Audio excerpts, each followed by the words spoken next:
Hi guys, my name is Rohit and in today's video we are going to discuss about election results of 2024. So obviously I'm not a political expert, so I'm not going to talk about politics in this video, but I'm data scientist, so I would talk about data. So we have taken the data from Election Commission of India, and over there we have complete information regarding which candidate is winning in which constitution, then what is the winning margin. So we would analyze this data to understand if there is any pattern within this data. So in this election, everyone was expecting BJP to get around 300 seats on their own, but they were able to win only 240 seats. So we would analyze the data and understand whether BJP has really done the poor performance or they are winning the seats with higher margin, but wherever they are losing those seats with a lower margin. Is there any kind of insight like that?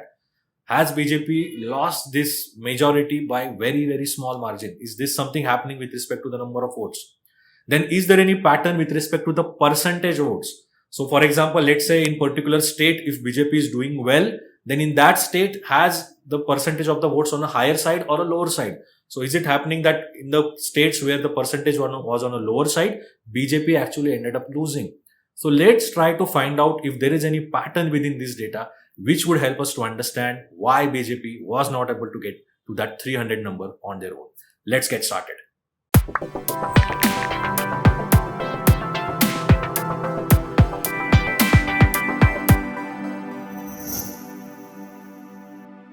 Now let's start analyzing the data of election results of 2024. So first of all, I'm reading the data from the CSV file using the read CSV function from Pandas.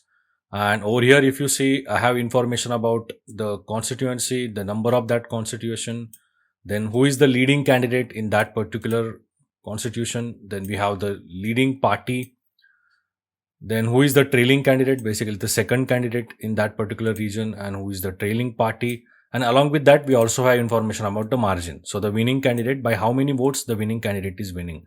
So we have that margin information as well. And along with that, the status, whether the result is declared or not. So this is the data that we have from Election Commission of India. And basically in this data, we have in total 543 rows based on the 543 states for which the election was done. So basically in this particular data, if you see the margin column, we have it in the form of object. So this is the numerical value, and we are going to analyze this value to identify whether the margins of different parties is like different. So is there any comparison across the margin values for, let's say, BJP, Congress, and any other top parties? So what I'm doing is I'm converting this margin values into a numerical value first using the toNumeric function from Pandas. So this would basically convert our margin value to a numerical value. So if I check the data type now after doing this conversion, the data type of margin column is now float. So we would be able to use this column as a number now. So based on this data, first of all, let's try to identify which party has won the most constituencies. So basically what we are doing is we are taking the leading party column in the data that we have, and on that column we are applying the value counts function, which would count the value, or we should count the number of rows, number of constituencies in which any party has won. So after doing this, we are just creating the column names to this data frame. So the first column would be party and the second column is number of wins. So if you see this, BJP has won 240 seats. We all of us know that. Congress has won 99 seats. Then that's followed by Samajwadi Party. This was a surprise in this election where they won 37 seats in this UP election. So these are the seats won by different parties. Now this all of us know. Now let's try to find out some insights. So what we would do is in this insight creation, we would mainly focus on the top 10 parties. So I am creating a list of all the parties, and within that we are going to consider only the top 10 parties. So the top 10 parties are BJP, Congress, Samajwadi Party, and all the way up to Shiv Sena. So all these parties we are going to analyze in today's video. So first of all, let's try to identify that the leading party in any region, by how many votes they are leading. So what I'm doing now is we are considering basically all the data of parties which are the leading parties. So basically only the top 10 parties we are considering. So I'm applying filter where the leading party is any of these top 10 parties, because we want to compare these parties by their winning margin, because this would tell us where basically BJP was winning, was it winning with a higher margin? Wherever Congress was winning, was it winning with a higher or a lower margin? So this is very important insight, because all of us are currently looking at only the number of seats won, but no one is looking into the margin data. So basically what we are doing is we are doing group by on this data frame which we have created, and in this data frame we have information about the top 10 parties. So on this, we are applying group by based on the leading party, and on the margin column, we are going to take the average value. So we are taking the average value of the margin column, and then we are going to sort this data in descending order, because I want to see the party with the highest margin, and then that should be followed by the second highest party, and so on. And over here, this is the typical code which is used for creating visualization. So we are creating a horizontal bar plot over here. We are creating a bar plot over here using a C-bond, and to that on the x-axis we would have the party name, and on the y-axis we'll have the margin. So if you see the plot, so basically the party which has won with the highest margin on an average is the DMK party, that's followed by Telugu Desam, and then after that we have Bharatiya Janata Party. So BJP, their average winning margin across India is around 1,70,000 votes. That's their average winning margin. Then if you compare this average winning margin with Congress, their winning margin is somewhere between, let's say, 100k to 150k, so around 1,25,000. So if you compare these two parties, wherever BJP has won, their margin, average winning margin seems to be on a higher side as compared to the winning margin of Congress. And parties like Samajwadi Party, now this is the surprise in this particular election, because in UP everyone was expecting BJP to do really better than the kind of result that we have got. But over here, as Samajwadi Party, they were able to get 337 seats. But if you see the winning margin, the average winning margin for Samajwadi Party, it is around 60 to 70,000. So the average winning margin is really on a lower side. So it means that the elections or the competition which happened in UP for the seats was really tough, because the average winning margin was really on a lower side.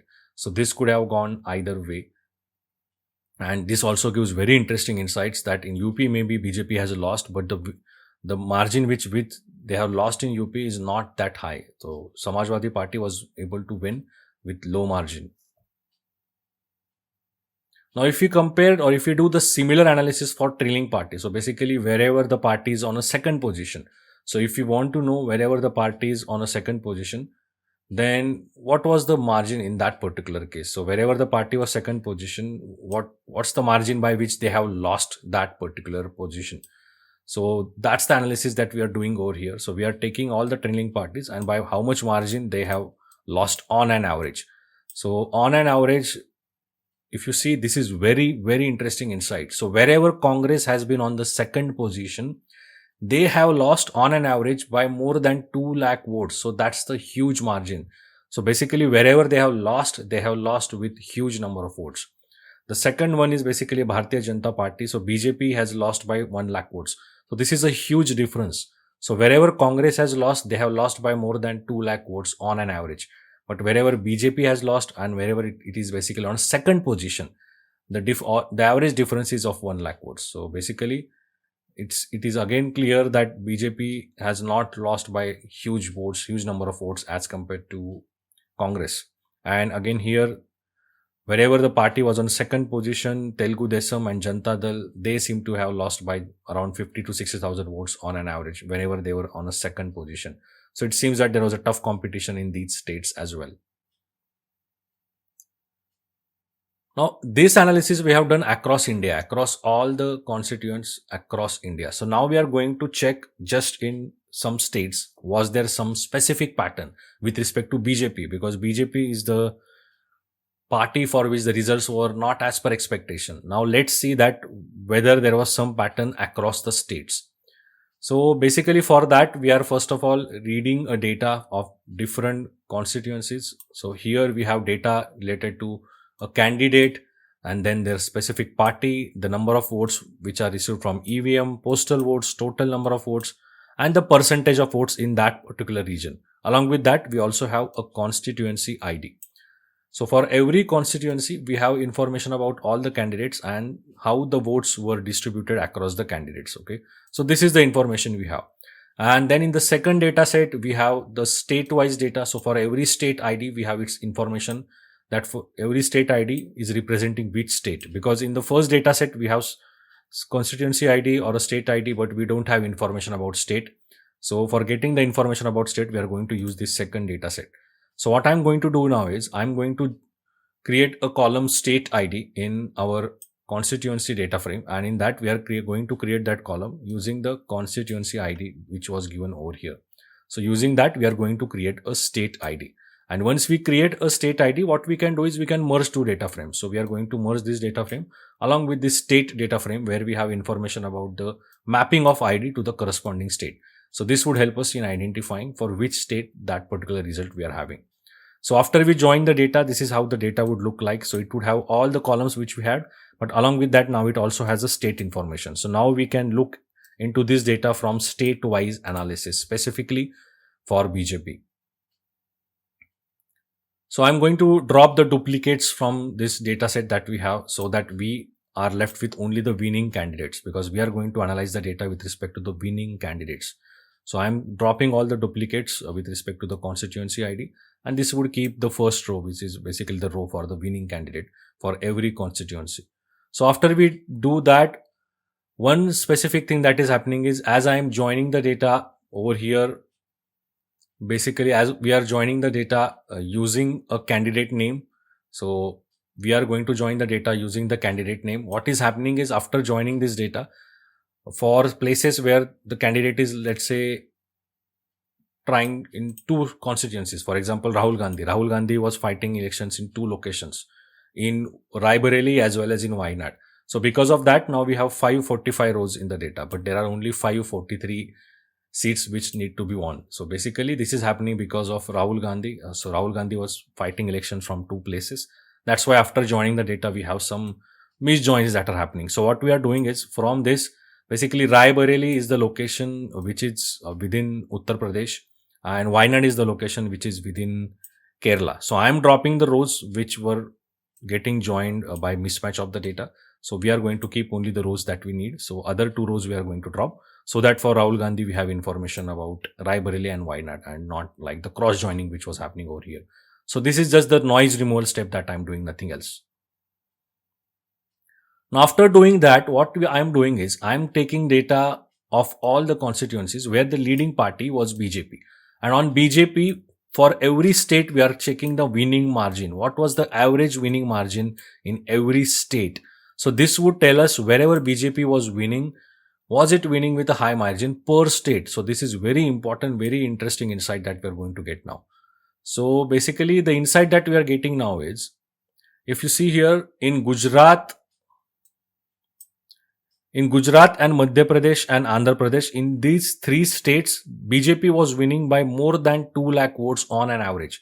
So this is the huge margin. So basically it is very clear that in these three states, people were preferring BJP as the government for 2024 and henceforth. So it is very clear that BJP has performed really well in Gujarat, Madhya Pradesh and Andhra Pradesh, because they were able to win by a very high margin in these three states. But if you compare this with, let's say, a state where BJP really struggled, Uttar Pradesh. So in Uttar Pradesh, the winning margin of BJP is on a lower side. So this might be somewhere around 1 lakh. So in Uttar Pradesh, the winning margin is on a lower side. So if you see here, in Uttar Pradesh, when BJP has won, their winning margin is around 1 lakh. But if you compare this with Samajwadi Party, which is having its existence mainly in Uttar Pradesh, their winning margin is basically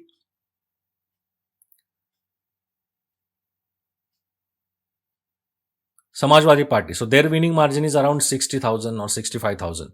So it is very clear that it was a tough fight in Uttar Pradesh, and whenever BJP won, they have won it with more than 1 lakh margin on an average. But Samajwadi Party, their average winning margin is much less than 1 lakh. So it is very clear that maybe if BJP has put more efforts in Uttar Pradesh in terms of like getting better results, there could have been some different outcome in this particular election.